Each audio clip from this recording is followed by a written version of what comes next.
ఈరోజు నేను ముఖ్యంగా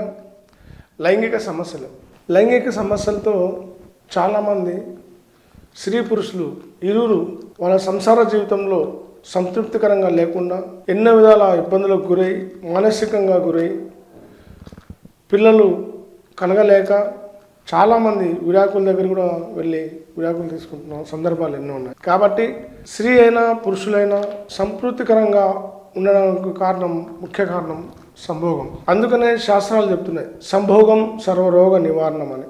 కానీ ఈ మధ్యకాలంలో మనం తినే ఆహార అలవాట్లు కావచ్చు, మనం ఉండే పరిసర ప్రాంతాలు కావచ్చు, మన పనితీరు కావచ్చు, ఒత్తిడి కావచ్చు. ఈ ఒత్తిడి కారణం చేత సరిగా పురుషులు కానీ స్త్రీలు కానీ స్తంభించక ఒకవేళ రతిక్రియలో పాల్గొన్నా కూడా వాళ్ళు సంపూర్ణంగా తృప్తి పొందక ఎంతో ఇబ్బంది పడుతున్నారు. కాబట్టి ఈరోజు నేను ఒక గొప్ప ఔషధ గుణాలు కలిగిన ఒక వస్తువుతో ఔషధ గుణాలు కలిగిన వస్తువును మీకు చూపిస్తున్నాను. దాంతో మీరు స్వయంగా మందులు తయారు చేసుకొని ఒక మండల వ్యవధిలో మీరు పూర్తిగా ప్రతి క్రీడలో పూర్తిగా తృప్తి పొందాలని ఆశిస్తూ ఈరోజు మీ ముందుకు ఈ ఔషధాన్ని తీసుకొస్తున్నాను. దీని పేరు శిలాజిత్. ఇది ముడి సరుకు. దీన్ని మొమ్మాయి కూడా అంటారు, రాతి నార అని కూడా అంటారు. ఇది హిమాలయ ప్రాంతాలలో విపరీతంగా దొరుకుతుంది, స్వచ్ఛంగా దొరుకుతుంది. కానీ ఈరోజు పచారీ అంగళ్ళలో డూప్లికేట్ శిలాజిత్ని తీసుకొచ్చి అమ్ముతున్నారు. దానిని సేవించడం వల్ల ఎలాంటి ప్రయోజనం లేకుండా పోతుంది. ఈ శిలాజిత్తును మనము మన శరీర దారుఢ్యాన్ని కానీ వీటిలో ఎక్కువ సమయాన్ని తీసుకొని తృప్తి పరచడంలో కానీ ఈ శిలాజిత్తు ఎంతో ఉపయోగపడుతుంది. దీన్ని మనము ఔషధంగా ఏ విధంగా తయారు చేసుకోవాలి, ఈ ఔషధం మనం ఎలా ఉపయోగించుకోవాలి, దీనికి అపత్య నియమాలు ఏంటి, ఏ సమయంలో దీన్ని వాడాలి మీకు పూర్తిగా వివరిస్తాను. ముందుగా పరిశుద్ధమైన మీరు ఈ శిలాజిత్తుని సేకరించి శిలాజిత్తుని పరీక్షించుకొని ఈ శిలాజిత్తు స్వచ్ఛమైనదా కాదా అని నిర్ధారణ చేసుకున్న తర్వాత దీనిని మీరు 11 రోజులు కలబంద రసంలో మర్దన చేసుకోవాలి. మర్దన చేసి దాని తర్వాత 11 రోజులు నిమ్మకాయ రసంలో 4 జాములు మర్దన చేస్తూ దాని తర్వాత ఆవు పాలల్లో 11 రోజులు మర్దన చేసి అది మెత్తగా అయిన తర్వాత దాన్ని ఒక బిళ్ళగా తయారు చేసి ఆ బిళ్ళని నీడను ఆరబెట్టాలి. ఆ బిళ్ళ పూర్తిగా ఎండిన తర్వాత మనం చేత ఒకటి కన్ అని పెంకు లాంటి శబ్దం వస్తుంది. పెంకును మనం కొడితే ఎలా శబ్దం వస్తుందో, పింగాన్ని ఎలా సౌండ్ వస్తుందో ఆ విధంగా శబ్దం వచ్చేంత దీన్ని బాగా ఆరబెట్టాలి. ఈ ఆరబెట్టిన తర్వాత దీన్ని ఈ బిళ్ళల్ని ఒక ప్రమిదిలో తీసుకొని ఆ ప్రమిదిలో వేసి మళ్ళీ ఇంకో ప్రమిద పైన పెట్టి దానికి సీలుమన్ను ఇవ్వాలి. ఒక పల్చాని బట్ట తీసుకొని ఆ బట్టకు ఎర్రమట్టి అంటే ఎక్కడో చెరువులలో ఉన్నది, బయట దొరికేది కాదు. ఆ రోజులలో మనము గడపలకు పూసుకునే వాళ్ళం, మెత్తగా ఉంటుంది. లేదా పుట్టమట్టి, ఈ రెంటిలో ఏదో ఒకటి సేకరించుకొని బాగా మెత్తగా పిసికి పేస్ట్ లాగా అయిన తర్వాత ఆ ఎర్రమట్టితో మొత్తం సీల్ ఇవ్వాలి. సీల్ ఇచ్చిన తర్వాత 12 గంటలు ఆరబెట్టాలి. ఆరబెట్టి తడి లేకుండా ఆ మట్టితో కలిపిన బట్ట తడి లేకుండా సీల్ అయిందా లేదా అని పరిశీలించాలి. ఎందుకంటే అది పూర్తిగా సీల్ కాకుంటే దాంట్లో ఉన్న గ్యాసెస్ అన్ని బయటకు వెళ్ళిపోయి ఆ గుణాన్ని కోల్పోతుంది శిలాజిత్. ఈ విధంగా చేసిన తర్వాత సీల్ ఇచ్చిన తర్వాత దీన్ని 48 పిడికల పుటం, పిడికలంటే ఆవు పేరుతో తయారు చేసిన పిడికలు మాత్రమే. ఆ పిడికల బరువు 20 నుంచి 25 గ్రాములు బరువు ఉండాలి. ఆ కొలతతో ఉన్న పిడికలు 48 సేకరించి వాటిని బేర్చి మధ్యలో ఈ శీలమున ఇచ్చిన దాన్ని మధ్యలో పెట్టి దాని తర్వాత పుటం వేయాలి.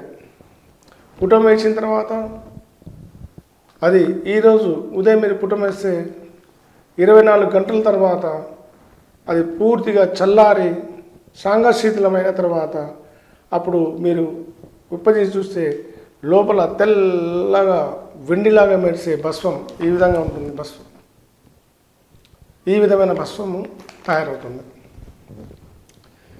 ఈ భస్మాన్ని మీరు సేకరించుకొని ఒక గాజు సీసాలో ఉంచుకొని దీన్ని ప్రతిరోజు ఉదయం సాయంత్రం మజ్జిగ అనుపానంతో తీసుకోవడం వల్ల మీకు శుక్రకణాలు తగ్గి ఉన్నా, స్త్రీలకు అండాలు రిలీజ్ కాకపోయినా, గర్భసంచులు ఎలాంటి సమస్యలు ఉన్నా, నపుంసకత్వం ఉన్నా, ఎలాంటి సమయం సరిగా ఎక్కువసేపు ఉండకపోవడం వల్ల స్వప్నస్ఖలనం జరుగుతున్నా, ఎలాంటి రతి సమస్యలు ఉన్నా, సంభోగ సమస్యలు ఉన్నా, భార్యాభర్తల సంసారంలో ఎలాంటి సమస్యలు ఉన్నా పూర్తిగా నిర్మూలనై స్త్రీ పురుషులు ఇరువురు భావప్రాప్తి పొందుతారు. అదే అలాగే పిల్లలు లేని వారికి సంతానం కలగక రెండో పెళ్లి చేసుకుంటాం, మూడో పెళ్లి చేసుకునే వారు కూడా ఇలా మందులు ఇచ్చేసి వాళ్ళ కాపురాలు నిలబెట్టారు. ఇది మా గురువుగారు చెప్పారు. నాయన ఇది ఎంతో గొప్ప కార్యం ఇది. దీని గురించి మీరు సంపూర్ణంగా వివరించండి, సమాజానికి ఈ విషయాలు తెలియాలి. ఎంతోమంది బయట మందులు వాడి వయగ్రా లాంటి కొన్ని మందులు వాడుకొని దానివల్ల సైడ్ ఎఫెక్ట్లు వచ్చి లాస్ట్ ప్రాణాంతకంగా పక్షవాతానికి హార్ట్ అటాక్లకు గురైన వాళ్ళ నా దగ్గరికి ఎంతోమంది వచ్చారు. కారణం ఏమంటే బయట మందులు వాడి టీవీలలో చూపించే మందులు వాడి అవి సరిగా పనిచేయక సైడ్ ఎఫెక్ట్లు పెట్టి మా దగ్గర వచ్చిన వాళ్ళు ఎంతమంది ఉన్నారు. కాబట్టి సులువైన పద్ధతిలో ప్రకృతి నుంచి తయారైన శిలాజిత్ ఇది. నేను ప్రకృతిని నమ్ముతాం మేము. ఈ ప్రకృతిలో నుంచి వచ్చిన ఈ శిలాజిత్తు ఇంత అమోఘంగా పనిచేస్తుంది. ఇది దీనికి మించింది సంభోగ విషయాన్ని శక్తిని పెంచగల శక్తి దేనికి లేదు. మధుమేహ వ్యాధిగ్రస్తులు కానీ, లివర్ సమస్యలు ఉన్న వాళ్ళు కానీ, ఎలాంటి సమస్యలు ఉన్నా మీ శరీరంలో ఉన్న మెటబాల్ సిస్టాన్ని మొత్తం మార్చేస్తుంది. కొత్త కణాలను అభివృద్ధి చెందించడంలో ఈ శిలాజిత్తుకు మించింది లేదు. ఇది మా అనుభవపూర్వకము. మా తాత ముత్తాత నుంచి 450 సంవత్సరాలు ఎంతోమందికి ఇచ్చాము. 60, 70, 80, 90 సంవత్సరాలు వచ్చిన వాళ్ళు కూడా లేచి నిలబడి గుర్రంలాగా పెరగడతాడు. ఇది ఖచ్చితంగా ఇది అనుభవం. కాబట్టి నేను చెప్పిన విధానం చేసుకొని శిలాజిత్తుని తయారు చేసుకొని నేను చెప్పిన విధంగా పాటించి మీరు మీ సంభోగ సమస్యను దూరం చేసుకుంటారని ఆశిస్తున్నాను. So Prachin Sanskriti Award, Dr. Mohammad Rafi Sir is here, so let's give away his award.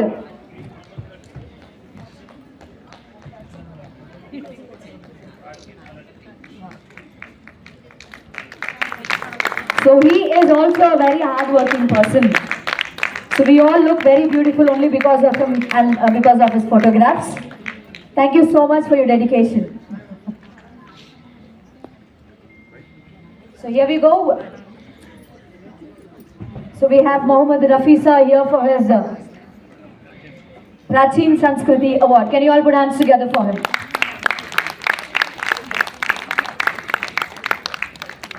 So next, let's put hands together for Mr. Our results, no anecdotes. मैं ज़्यादा तो नहीं बताऊंगा. वृक्षो रक्षित रक्षता. अपना परिचय देते हुए. मैं डॉक्टर मोहम्मद रफ़ी, हैदराबाद, आयुर्वेद अनुवंश है. दादा परदादा से लोग ट्रीटमेंट करके आ रहे. तो मैं हैदराबाद से आया है दिल्ली को जो सम्मान में, तो मेरे को अवार्ड मिला. मेरी बहुत खुशी की बात है. मैं एक ही बात बताऊँ, वृक्षो रक्षित रक्षता. तो हम लोग पेड़ों को झाड़ों को बढ़ाएंगे तो वो हमको जिलाएगा. उसके सिवा कुछ भी नहीं है. सो और भी मैं जो भी बिलीव करता हूँ, प्रकृति को बिलीव करता हूँ. प्रकृति मीन्स जो भी है सो प्रकृति के हिसाब से हम सब लोग जी रहे हैं. तो नेचुरली हम लोग अब साफ बताए, बहुत अच्छी बढ़िया साफ बताए, न्यूरो स्पेशलिस्ट साहब बहुत अच्छे से बात बताए. तो हम लोग इसको डेवलप करने के लिए सोच रहे हैं. आगे आप लोगों को सब लोगों का मदद चाहिए, इस तरफ से हम लोग कुछ कर पाएंगे. 2 शब्द हिंदी में. बहुत अच्छा बताया आपने. देखो architect of doctor Mohammad Rafi Shaikh हैं हमारे साथ. राष्ट्रीय गौरव सम्मान से इन्हें नवाजा गया है आज दिल्ली के राष्ट्रीय अंबेडकर कन्वेंशन हॉल में. और बहुत ही अच्छे चिकित्सक हैं डॉक्टर मोहम्मद रफ़ी शेख जी. शेख जी क्या कहना चाहेंगे? 2 दिनों से चल रही थी ट्रेडिशन मेडिसिन कॉन्फ्रेंस। आज आप पुरस्कृत हुए, क्या कहना चाहेंगे? ये जो आज मेरे को दिल्ली में इतना बड़ा सम्मान मिला है, मेरे को बहुत खुशी की बात है। और जो हम लोग मैं जो सेवा किया है वर्ल्ड वाइड, उसके वजह से मेरे को ये जो सम्मान मिला है, राष्ट्रीय गौरव सम्मान award 2023, society for integrated federation of awards 2023 Saifai से मेरे को अवार्ड मिला। मेरे बहुत खुशी का ये है। हम लोग इतना सर्विस किया मेडिसिन में, medicine Ayurvedic medicine plants and Ayurvedic medicine, और सोसाइटी को इतने लोग हमको गाइड किया, तो उसके वजह से ये सम्मान हमको मिला। इसीलिए हम बहुत खुशी है और thank you for everybody. Ayush के क्षेत्र में गंभीर बीमारियों का इलाज संभव है। या बहुत क्या कहना चाहेंगे आयुष के क्षेत्र में आयुर्वेदिक महत्व कैसा रहेगा आने वाले दिनों में, क्योंकि बड़े बड़े एलोपैथ के चिकित्सक अब पहुंचने लगे हैं, आयुष को आयुर्वेदिक मानने में- लगे हैं। जो आयुर्वेदिक में हम लोग कैंसर को ट्रीटमेंट किया, 13 मंथ्स बेबी को ट्रीटमेंट किया, और सीकेरी प्रॉब्लम, किडनी डायलिसिस प्रॉब्लम को हम लोग मैंने ठीक कर दिया, और glaucoma problems and sugar and everything, total जितने भी बीमारी है, जो इंसान को जो भी बीमारी है, वो बीमारियों के लिए हमें आयुर्वेद में मेडिसिन प्लांट्स की वजह से और आयुर्वेद रूट से फॉरेस्ट से कलेक्ट करके मैंने बहुत लोगों को वर्ल्ड वाइड दुनिया पूरा जितने लोगों को जो भी बीमारी को ठीक नहीं कर पा रहे, ऐसे बीमारियों को मैं ठीक कर दिया, तो इसलिए मेरे को सम्मान मिला। बहुत बहुत धन्यवाद डॉक्टर रफीक सिंह।